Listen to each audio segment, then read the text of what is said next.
طيب بسم الله الرحمن الرحيم الحمد لله رب العالمين والصلاة والسلام على أشرف الأنبياء والمرسلين نبينا محمد وعلى آله وصحبه أجمعين وبعد Alhamdulillah, we've reached the final pages of the book Ad-Da' wa Dawa' by Ibn Qayyim rahimahullah ta'ala, and he's continuing on the topic of love, and he talks about the proper love and the improper love, al-muhabbat al-mahmuda wal-muhabbatu al-madmuma. So he says that ولما كانت المحبة جنسا تحته أنواع متفاوتة في القدر والوصف. So there's several types of loves as we already discussed. And كان أغلب ما يذكر فيها في حق الله تعالى ما يختص به ويليق به من أنواعها وما لا تصلح إلا له وحده مثل العبادة والإنابة ونحو ذلك. And there's certain acts of love that are only for Allah subhanahu wa ta'ala, and that is with worship and repentance and turning to Him alone. And this love is reserved only for Allah. And the opposite of that, the love that's blameworthy or unapproved, is loving something other than Allah subhanahu wa ta'ala. It's only deserving to Allah. And that's where shirk comes in. And he says the love of Allah subhanahu wa ta'ala and worshipping Allah is basically what the Quran is all about. ومدار القرآن على الأمر بتلك المحبة ولوازمها والنهي عن المحبة الأخرى ولوازمها. So all of the Quran basically is a summary of loving Allah and that which He loves, and staying away from that which other loves to other than Allah subhanahu wa ta'ala.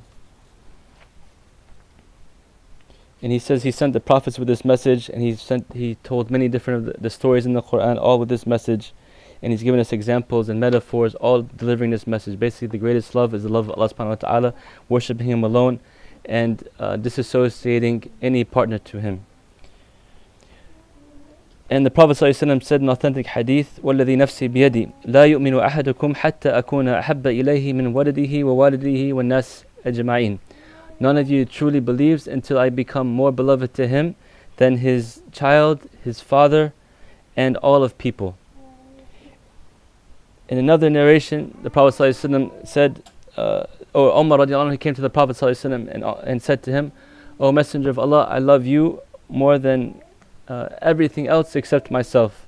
And Umar the Prophet ﷺ said to Umar, you have not achieved Iman, you have not completed your Iman, you have not completed the faith. And then Omar said, okay, I love you, or I love Islam even more than myself. And then the Prophet said, now you've become a believer. So from the requirements of Iman is to love Allah and the Messenger more than you'd even love yourself. And he's saying that if this is the love of the Prophet ﷺ, imagine the love of Allah. How much more will you love the creator of the Prophet ﷺ, the one who created you? And he says, ومحبة الرب سبحانه تختص عن محبة غيره في قدرها ووصفها وإفرادها وسبحانه بها. That the love of Allah subhanahu wa ta'ala is unique in its amount and in its type and in its singleness. Like the love you have for Allah subhanahu wa ta'ala you cannot have for anything else. That's the greatest forms of love, right? And it's unique for His sake alone. Then he says that love, al-hub aslu kulli al-haraka. Nothing in the heavens and the earth move except through love, because a creature or a logical being always is motivated by love or fear. It wants to get close to that thing that it loves, and it wants to stay away from that which it fears. So all movement in the earth and in the heavens is motivated by love. And he's saying that the proper love, the proper motivation is having love of Allah subhanahu wa ta'ala. And he quotes the ayah, يُسَبِّحُ لَهُ مَا فِي السَّمَاوَاتِ وَمَا فِي الْأَرْضِ.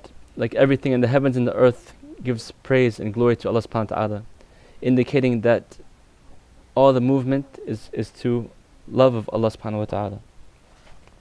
And then he says the foundation of all love is loving Allah alone.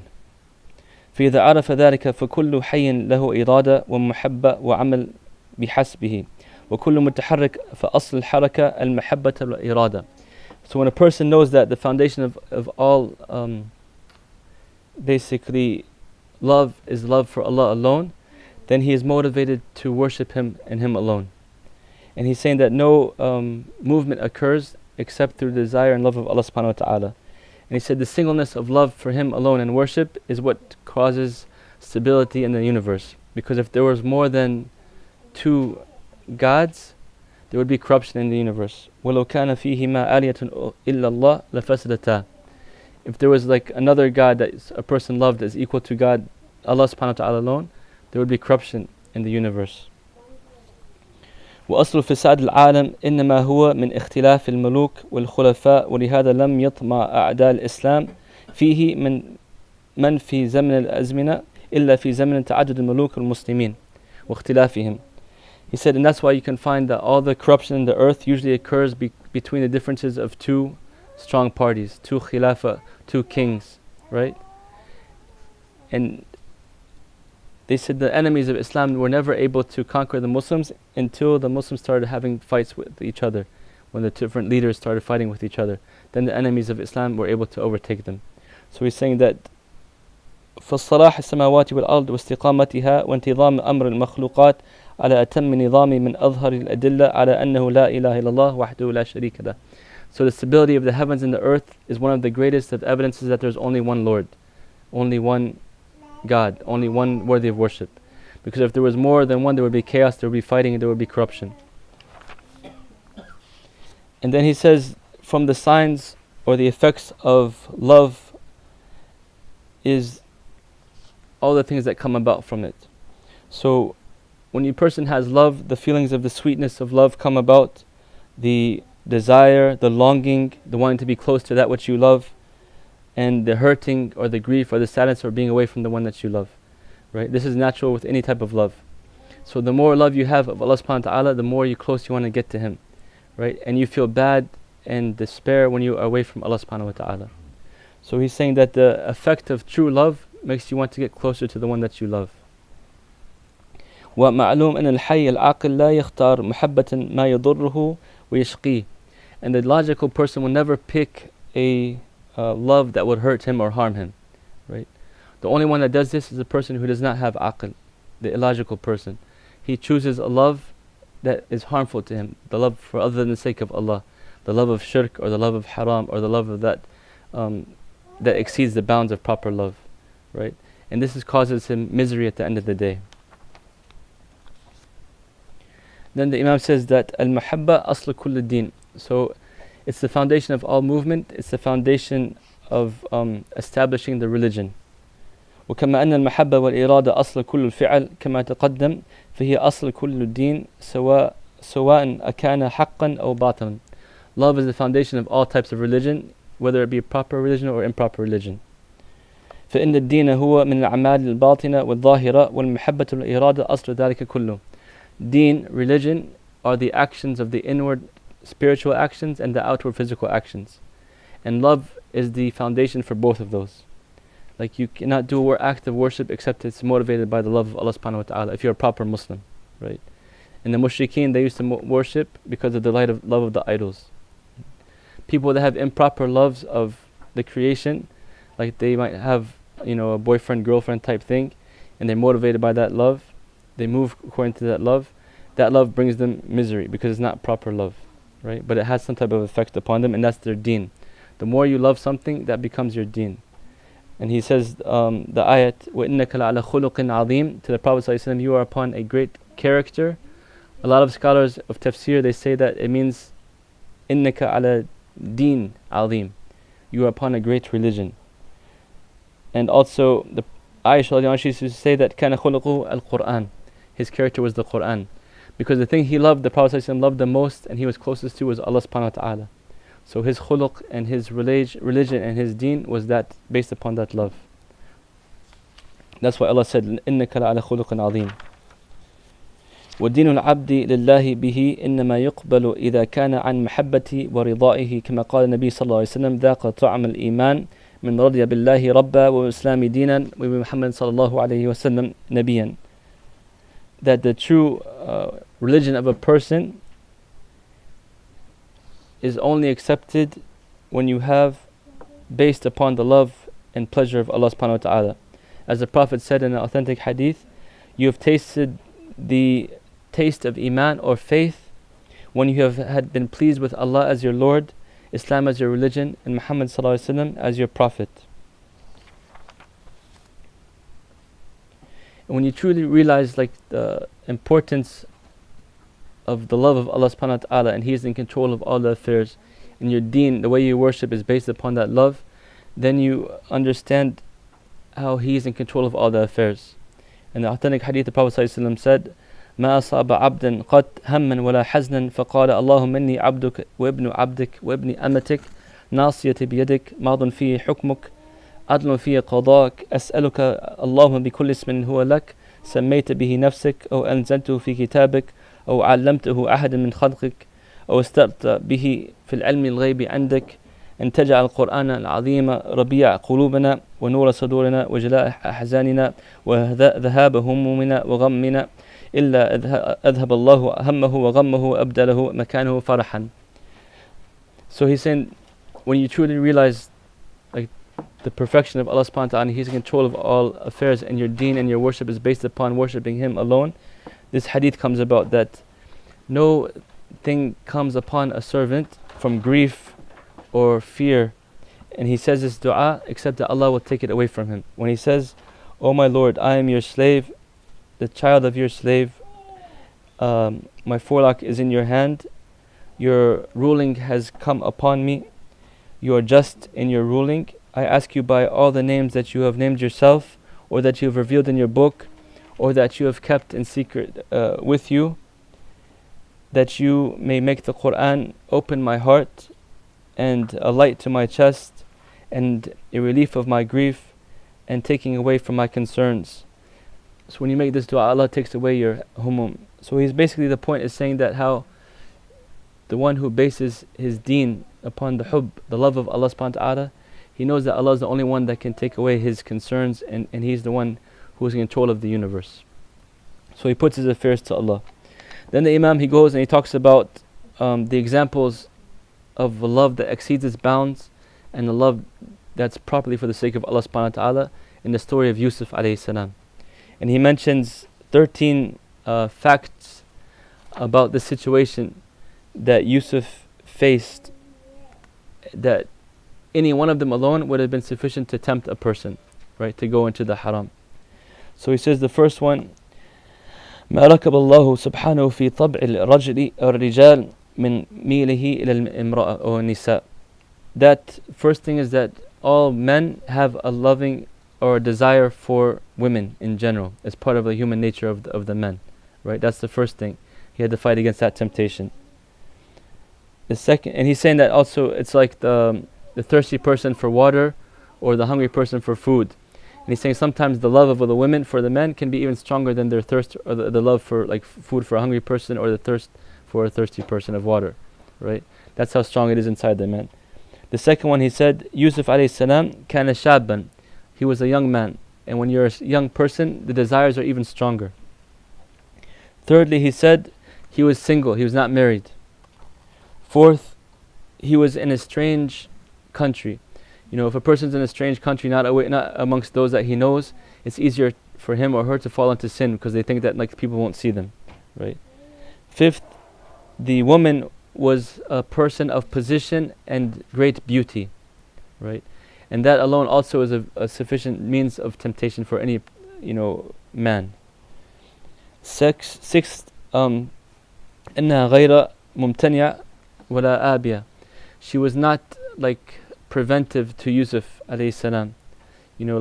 She was basically giving herself to him, Number 7, أنها طلبت وأرادت وراودت وبذلت الجهد له. That she is like actually wanted him, and she was struggling to get him. That's like another means of temptation. All these temptations that are facing Yusuf alayhi salam. The 8th one, أنها في دارها وتحت سلطانها وقهرها.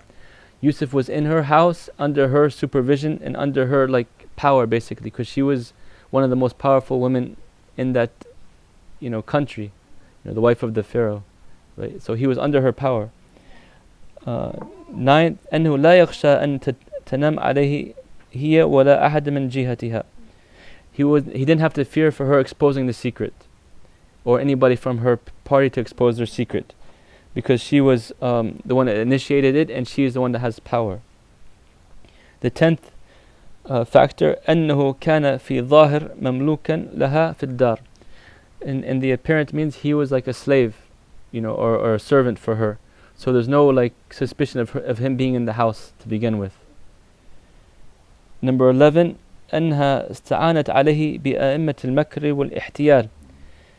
She took, even after she tried to get all the other women to help her plot against him so that he will fulfill her desires. Right. Number 12, أنها توعدته بالسجن والصغار. She promised him to be imprisoned and disgraced if he refused her request. And 13, أن الزوج لم يظهر من الغيرة ما يفرق به بينها. That the husband of her, he didn't have no jealousy to begin with, because the first time he caught them, he didn't say anything to her, like he wasn't upset. Basically, he just said, Yusuf a'rad an hada, like Yusuf turned away from this, and he told her, astaghfirli dhanbiki, like seek forgiveness for your mistake. But a true man would like have ghira, and if a true man has ghira or jealousy for his wife or his woman, he's gonna be like, basically he would kill for her. He'd be so upset and mad. So he's saying in this case the husband didn't even have any ghira. So all these 13 factors, like that, were able for Yusuf to be easy to fall into the haram. But the one factor of his true love of Allah subhanahu wa ta'ala prevented him and outweighed all these other factors and saved him from the fitan. وفي هذه القصة من العبرة والفوائد والحكم ما يزيد على 1000 فائدة لعلنا إن وفقنا الله أن نفردها في مصنف مستقلا. He's saying that from this story are over 1,000 benefits and wisdoms that maybe one day, inshallah, we can put into a book to understand these benefits from this surah, from the story of Yusuf alayhi salam. Then he goes to talk about the proper medicine for the improper love. دواء العشق. ودواء العشق هذا أو داء القتال أن يعرف أن ما ابتلى به من هذا الداء المضاد للتوحيد إنما هو من جهله وغفلة قلبه عن الله تعالى. He's saying that the cure for this type of improper love is to realize that it is an opposition to Tawheed, and it occurs from the person because of his ignorance or the heedlessness of his heart, when his heart is away from Allah subhanahu wa ta'ala. فعليه أن يعرف توحيد ربه وسنته أولا. So it's befitting for that person to know the oneness of his Lord and the sunnahs of Allah subhanahu wa ta'ala and the Prophet sallallahu alaihi wasallam. ثم يأتي من العبادات الظاهرة والباطنة بما يشغل قلبه عن دوام الفكرة فيه. Then he should come with the type of worship, the inward worship of the heart and the outward worship of like fasting and praying, so that his heart and his mind and his soul can be occupied with the worship of Allah, and he starts remembering the improper love. ويكثر اللجاء والتضرع إلى الله سبحانه وتعالى في صرف ذلك عنه. And he increases in asking Allah to take away this fitna from him, to take away this improper love from him. He keeps turning to Allah and making dua to Allah to help him get over this improper love. وليس له داء أنفع من الإخلاص لله وهو الداء الذي ذكره الله في كتابه حيث قال كذلك نصف عنه السوء والفحشاء إنه من عبادنا المخلصين. And there's no greater medicine for this sickness than to have ikhlas for the sake of Allah. True ikhlas and sincerity for Allah subhanahu wa ta'ala, making worship sincerely for his sake, is what saved Yusuf, because he said, this is how we turned away the evil and the corruption from him, because he was from our servants al-mukhlasin. إِنَّهُ مِنْ عِبَادِنَا الْمُخْلَصِينَ. So Yusuf was saved from that fitna because of his ikhlas for Allah subhanahu wa ta'ala. Then the Imam goes and talks about some of the harmful effects of having the improper love. ومن المعلوم أنه ليس في عشق السور مصلحة دينية ولا دنيوية بل مفسدته الدينية والدنيوية أضعاف ما يقدر فيه من المصلحة. He's saying, and it's known that this improper love there is no benefit in it in his deen or his dunya. In actuality, there is an evil in it for his deen and his dunya, much greater than any type of benefit that can ever come from it. And so he mentions some of them. First of all, الاشتغال بحب المخلوق وذكره عن حب الرب تعالى وذكره. That the person, he remembers the creation and loves the creation more than he remembers Allah and loves Allah subhanahu wa ta'ala. So the improper love will keep a person's mind occupied with the creation as opposed to being occupied with the Creator. And it causes him to love the creation more than to love the Creator. ثاني عذاب قلبه به فإن من أحب شيء غير الله أو لغير الله عذب به. The second thing, the harm from the improper love, is that he'll be punished with it.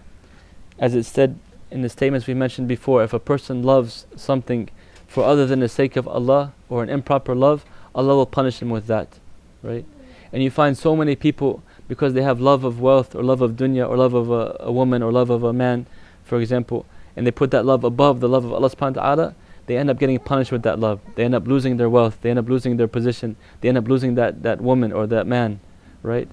And they feel regret, and they feel misery, and they feel grief, and they feel, sadness, all because that love was based upon improper love, not based upon the love of Allah subhanahu wa ta'ala. Third, قلبه أسير في قبضة غيره. His heart or her heart becomes a prisoner to somebody else. Like if you let your love have an improper love of somebody other than Allah subhanahu wa ta'ala, then that love becomes, you become like a slave to that person or to that thing, right? The fourth thing, أنه يشتغل به عن مصالح دينه ودنياه فليس شيء أضيع لمصالح الدين والدنيا من عشق الصور. That this type of love will keep him occupied on that which benefits him in his deen and his dunya, right? Loving like the creation with the improper love more than you should have is, he's saying, one of the greatest ways to lose the benefits of the deen and the dunya, right? People, they start getting attached to something so much so that becomes their God almost, and they start losing the benefits of their deen and even of their dunya because of that thing.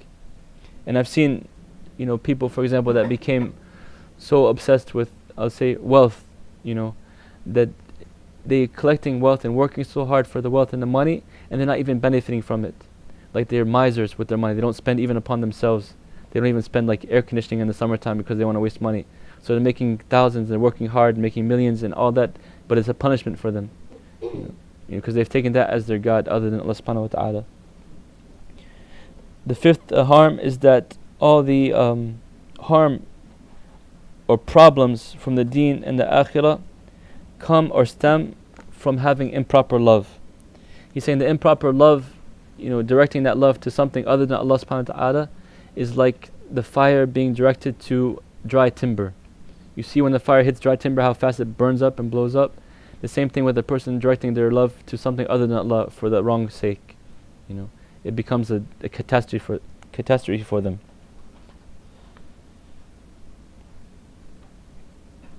Also, he says it corrupts the mind. Number 6, it corrupts the mind.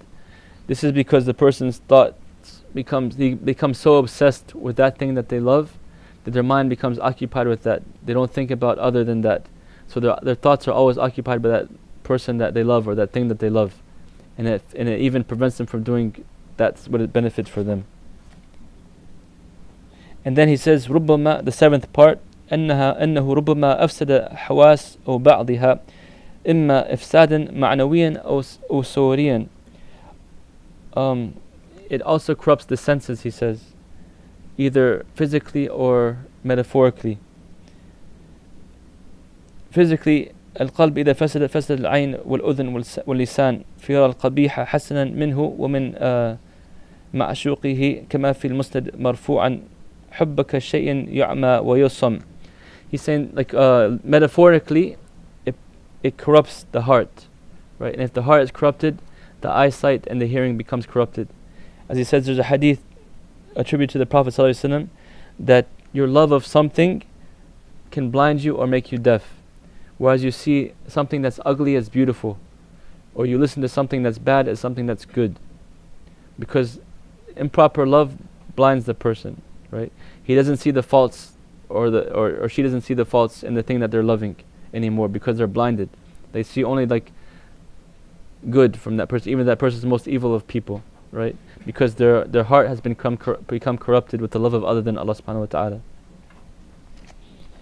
And then he's saying, as for the فساد الحواس الظاهر فإنه يمرض البدن وينهكه وربما أدى إلى تفلته.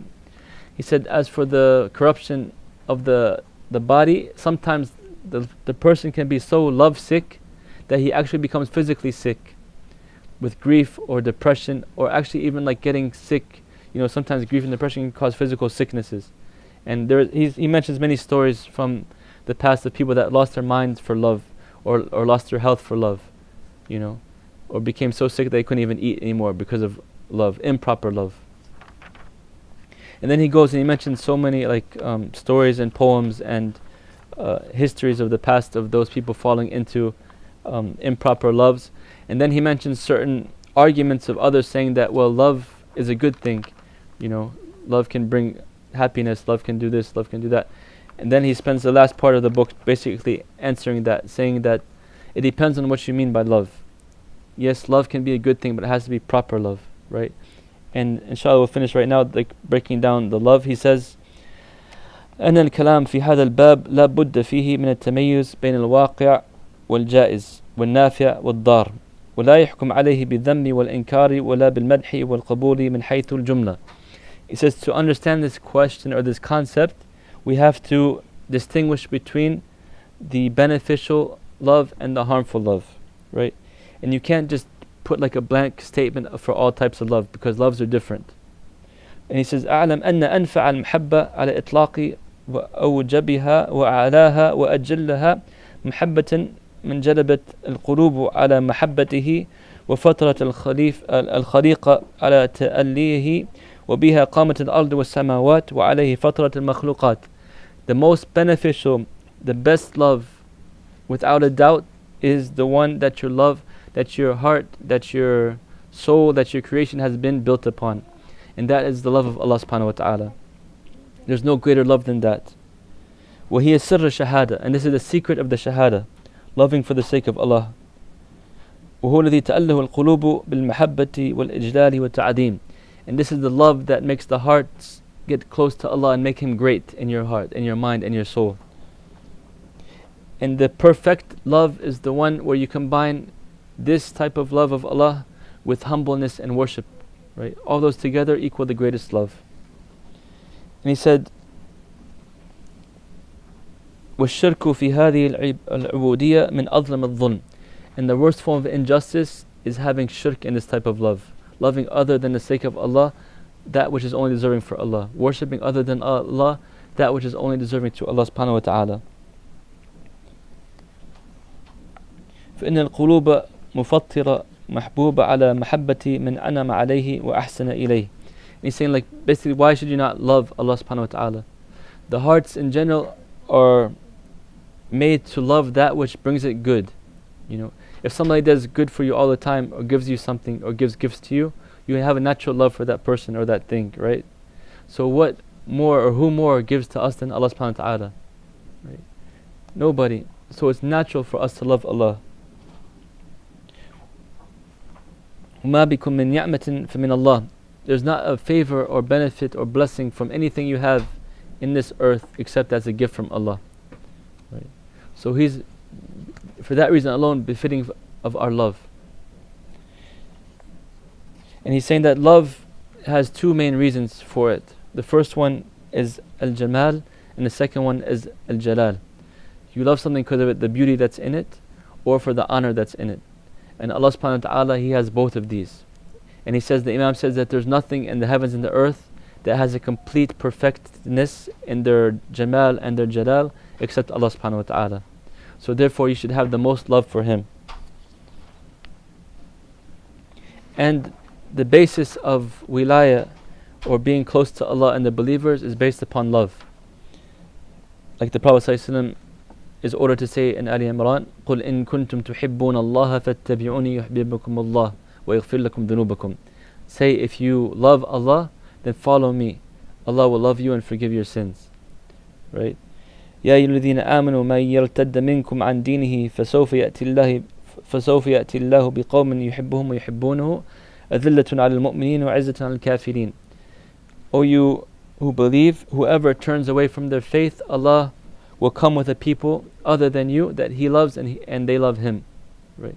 So the wilaya, the basis of having closeness to Allah and the believers, is based upon love of Allah. And if you're missing this love, you're missing the wilaya. And we said before, like the Prophet ﷺ said, لا يؤمن عبد حتى يكون هو أحب إليه من ولده ووالده والناس جمعين. That a servant doesn't believe until I become more beloved to him than his child, his parents, and all of people. This is for the Prophet ﷺ. So the Imam is saying, if this is the love for the Prophet, imagine the love for the one who sent the Prophet, the love of Allah subhanahu wa ta'ala, how much greater it is. Right? The one who created all the prophets, the one who created the heavens and the earth, the one who gave you every single thing that you have, the one that gives you and keeps giving it to you even though you sin against him. Right? How many, if anybody, if you've done wrong to a human being, does he keep giving you, maybe the parents, that's why the right is so high. But in general, when a person does so much wrong to another person, that person cuts the other one off. Yet Allah subhanahu wa ta'ala, He keeps giving to us even though we sin against Him. He does good to us even though we don't follow His commands.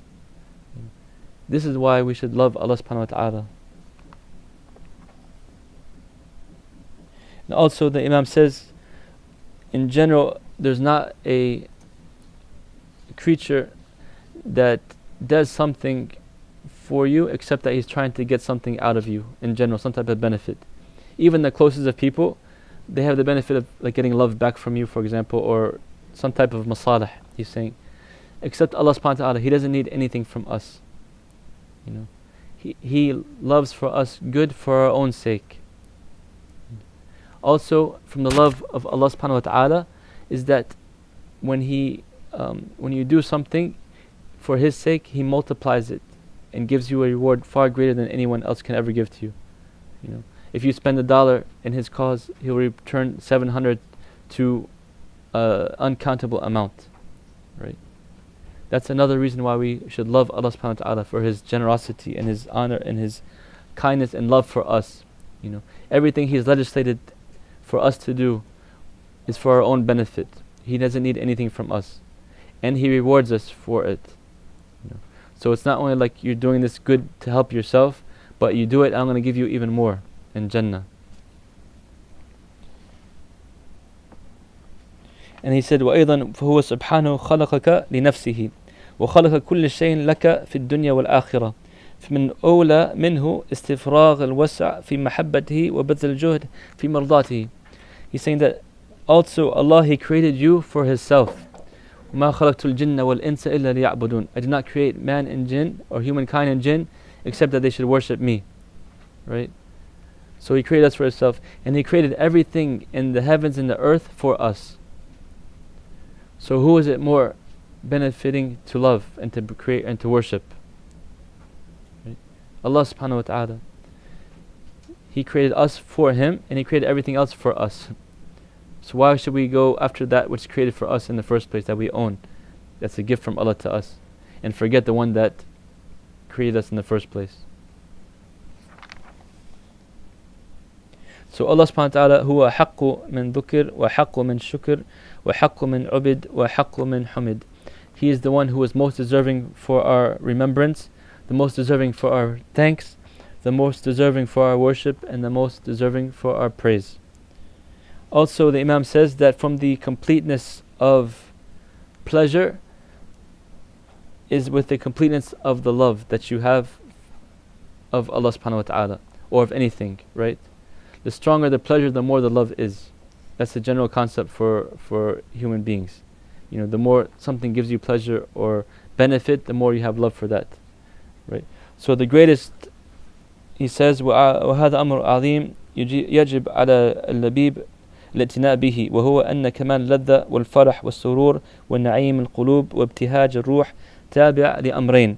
So this is an important matter. He says that any logical person should understand and take heed of, that the perfection of pleasure and happiness and the bounties of the heart and the widening of the soul come back to two affairs.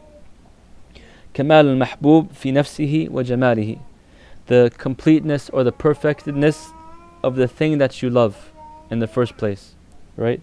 And the second one is كمال محبته, the way you love that thing. So for a mu'min, a believer, the most perfect thing you can love is Allah subhanahu wa ta'ala, right? He is all perfect, all beautiful, all honorable, all great, all wise, all loving, our creator, right? So he has all the perfect characteristics and attributes that would make you want to love him. And in terms of our love, the more that you take away love for other than Allah and focus your love for Allah subhanahu wa ta'ala, the greater the pleasure will be in the dunya and the akhirah. So he says the pleasure of the akhirah that you will get outweighs any type of pleasure you can ever get in this dunya, right? The smallest place in the akhirah for the last person to get out of the hellfire is 10 times greater than the earth, right? That's the smallest place for a person in Jannah. And he says, he quotes the ayah, بَلْ تُؤْثِرُونَ الْحَيَاةَ الدُّنْيَا وَالْآخِرُ خَيْرٌ وَأَبْقَى. Yet many people, they prefer the life of this world, and then the next life is everlasting and better for you, right? When the people of the magicians of the Fir'aun, when they believed in Musa alayhi salam and accepted Tawheed and worshipped Allah alone, and the Pharaoh said, if you don't disbelieve or go back to your religion, I'll crucify you and cut off your hands and your feet from both sides and torture you to death, basically. They said, فَقْلِ مَا أَنْتَ قَادٍ إِنَّ آمَنَّ بِرَبِّنَا لِيَغْفِرْ لَنَا خَطَايَانَا وَمَا أَكْرَهْتَنَا عَلَيْهِ مِنَ السِّحْرِ وَاللَّهُ خَيْرٌ وَأَبْقَى. Like, basically, do what you want to do. We seek forgiveness from Allah subhanahu wa ta'ala and we turn to Him, and He is better and everlasting. Allah is better and everlasting. And the person in Yasin, Surah Yasin, when he says to his people, يَا قَوْمِ اتَّبِعُونِ أَهْدِكُمْ سَبِيلَ الرَّشَادِ يَا قَوْمِ إِنَّمَا هَذِهِ الْحَيَاةُ الدُّنْيَا مَتَاعٌ وَإِنَّ آخِرَهَا دَارُ الْقَرَارِ. Oh my people, follow me, I'll show you the right way. Verily, the life of this world is just a mata', a brief sojourn. And the next life is the real life, right? So all these ayahs showing us how the earth and this worldly life is nothing compared to the pleasures of the next life. So why would you sacrifice temporary pleasure for the permanent pleasure? And the greatest of pleasures, like, when you go into Jannah and you have the gardens of delight and rivers flowing underneath and homes and your beautiful spouses and everything your heart's delights, you can ever imagine, you get that in Jannah. But the seeing of Allah subhanahu wa ta'ala is the greatest pleasure of Jannah. The Prophet ﷺ said, فَوَاللَّهِ مَا أَعْطَاهُمْ شَيْئًا أَحَبَّ إِلَيْهِمْ مِنْ نَظْرَ إِلَيْهِ. There is nothing more beloved to the people of Jannah than looking upon Allah subhanahu wa ta'ala. إِنَّهُ إِذَا تَجَلَّى لَهُمْ وَرَآهُ نَسُوا مَا هُمْ فِيهِ مِنَ النَّعِيمِ. Another narration, when Allah comes to them and they get to see Allah subhanahu wa ta'ala, to see your Lord, your Creator, the one who gave you life, finally get to see Him, you will forget all the na'im of Jannah, because the angels will give and give and give, and you have so much pleasures and everything you can ever ask for in Jannah. And then they will be asked, do you want anything more? And they will say, what more can we want? We have everything, all our hearts delight. And then Allah subhanahu wa ta'ala will show Himself to them, and they will forget all that na'im, because the ladda, or the pleasure of looking at Allah, outweighs every other pleasure. And that's why the Prophet used to make the dua, وَأَسْأَلُكَ اللَّذَّةُ النَّظْرِ إِلَى وَجْهِكَ الْكَرِيمِ وَالشَّوْقَ إِلَى لِقَائِكَ. I ask you to look, the pleasure of looking at your most beautiful, honorable face, and a desire to meet you, to Allah subhanahu wa ta'ala. Also, on the Day of Judgment, or in the next life, there are some narrations that it's like if the people almost forgot the Quran, right? When they hear Allah reciting the Quran to them, they hear Allah reciting His words to them on the Day of Judgment. It's obviously the most beautiful recitation. Imagine getting the words of Allah from Allah Himself, And those are the greatest of pleasures in the Akhirah. That anything in the dunya is not worth sacrificing for. To sacrifice whatever you need to sacrifice to get that pleasure is worth it. So basically, to summarize, the three main types of love is loving Allah subhanahu wa ta'ala. That's the greatest of all loves, right? And then loving those things that are help you to increase in that love, that which Allah loves, like loving the Prophet ﷺ and any type of good worship and stuff like that. And then there's the impermissible type of love that takes you away from Allah, like associating partners, loving something in worship with Allah subhanahu wa ta'ala. And he says that the one that there's praiseworthy love is, like we said, love of the Prophet ﷺ, love of the Quran. And some of the Salaf used to say, وإذا أردت أن تعلم ما عندك وعند غيرك من محبة الله فانظر محبة القرآن من قلبك. He's saying that if you want, they used to say, the Salaf used to say, if you want to see how much you or others love Allah subhanahu wa ta'ala, see how much the love of the Quran is in their hearts. Right? That's an indication of how much you love Allah. And a narration by Uthman ibn Affan radiallahu anhu, he said, لو طهرت قلوبنا لما شبعت من كلام الله. That if our hearts were truly pure, we would never be full of the words of Allah subhanahu wa ta'ala. Like reading the Quran would never bore us, we'd never be tired of it, if your hearts are pure. So loving the Prophet, loving Allah subhanahu wa ta'ala, loving Allah, loving the Prophet, loving the words of Allah, loving any good deeds, all those are from the praiseworthy types of love. And then he talks about the love of your family and your wives. And this is like a natural type of love. He mentions many narration, the ayat وَمِنْ آيَاتِ أَنْ خَلَقَ لَكُم مِّنْ أَنفُسِكُمْ أَزْوَاجًا لِتَسْكُنُوا إِلَيْهَا وَجَعَلَ بَيْنَكُم مَّوَدَّةً وَرَحْمَةً إِنَّ فِي ذَلِكَ لَآيَاتٍ لِقَوْمٍ يَتَفَكَّرُونَ. That we have made from His signs, Allah subhanahu wa ta'ala, is that He created you from a single soul, and from that soul its mate, so that you may live unto her in peace, and He put between you love and mercy. So this is also a good type of love that you have for your wives, right? And it's a natural love. Like human beings, they need some type of companionship. So if you make your intention that you're doing this for the sake of Allah, you get even more blessings, right?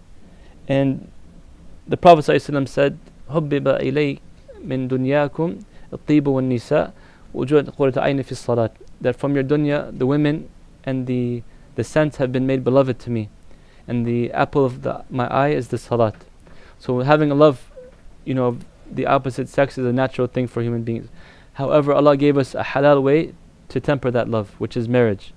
In some narrations it says, like, when two people have passionate love for each other, the best way to cure that is through marriage. Because the improper love will lead to haram things and sin and punishment, as opposed to leading to blessings and gifts from Allah subhanahu wa ta'ala. And one of the main problems with youth today is that they're not encouraged enough to fulfill this desire in a halal way. Many parents unfortunately will prefer their children to, for example, finish their degrees, get jobs, do such and such before they get married, even if they have haram relationships, right? Like we said, this natural love or feeling is natural in people. So either you can do it properly or improperly. And a Muslim should always encourage to do it properly. Like, I'm not going to say personally, but I can just say I know of kids or teenagers or young adults that are suffering, because they're not able to fulfill their desires in a proper manner. And they're falling into a lot of haram stuff that could be avoided if they were given the chance to do it in a halal manner. So it's highly recommended that we try to facilitate this in the community and amongst the Muslims in general, to protect their honor and their safety and their chastity. So to summarize, the greatest medicine for the improper love is to make your heart occupied with the love of Allah subhanahu wa ta'ala, and to ask Him to change your heart to His way, and to be sincere in your dua to Him, and to keep your mind occupied with His remembrance, and to keep your tongue busy with His remembrance and reading His book, and to remember that the pleasure of the dunya is temporary, but what can lead to a punishment that's far more severe in the akhirah. However, the suffering, if you have some type of hardship in doing ibadah to Allah subhanahu wa ta'ala, it can lead to permanent pleasure and happiness in the akhirah. So while we're here temporarily, like we said before, the whole life is going to feel like it's day or part of a day. Struggle a little bit, and you will have the greatest pleasure forever, right? So, to finish up, inshallah, there was a story of a princess, and she was known to be like one of the most beautiful women in her town or her city, and she used to give to the poor a lot, and she used to like do extra good deeds to go to the masjid and clean the masjid. So when she would go to the masjid, it would be cleared out of all the men, obviously, and she would perfume it and do nice things to the mosque. So anyway, one day a man was taking a nap, and it was closed for her, and she came in there to do the cleaning, and he woke up and he saw her, and he fell in deep, like, passionate love for this woman, and so much so that he became sick, because he knows he was like a regular person and she was a princess. There's no way he could marry her. So she felt literally physically sick, and he was like on getting worse and worse, going away. His body was fading, So his mother, she was so fearful for him. She finally figured out why this was the case. So she she somehow got through to the princess and said, my son has fell in love with you. I fear he will die, like, if he can't marry you. And she said, okay, let him gift me 40 nights of Qiyam al-Layl. Let him pray the Qiyam al-Layl for 40 nights, and then I will accept the marriage proposal. So she went and told her son this, and he got almost better, like, instantly. And he started getting healthy, and he started praying Qiyam al-Layl. So the first like 6 or 7 nights he was praying, obviously I'm going to marry this woman. He was so happy and stuff like that. And then after the 40 nights, the mother came, okay, you've fulfilled your vow, now let's go and marry the woman. And he said, like, no, I don't want to marry her anymore. Because she's like, what happened? And he said, the love I have for Allah subhanahu wa ta'ala far outweighs the love for this woman. So the worship for the true worship for Allah subhanahu wa ta'ala overtook his heart. And he realized the love of the dunya was nothing for him. So she went back and told the story, to the woman. And the woman knew this, because she said, no one will truly, sincerely pray to Allah subhanahu wa ta'ala the night prayer for 40 days except that he will have a love of Allah, And so this is like one of the cures to, take you away from improper loves, is to let your heart be attached to Allah subhanahu wa ta'ala, to the point you don't need anything except through him. And he will give you all that you need and more. It's narrated even in the current Bible that's still today in Deuteronomy, in the Old Testament, and in many chapters in the New Testament, like in Mark and Luke and Matthew and others. Jesus repeats the command from the Old Testament. So he was asked, when he said, like, teacher, what is the greatest commandments? The Pharisees came to the Prophet Isa alayhi salam, according to this narration, and said, what is the greatest commandments?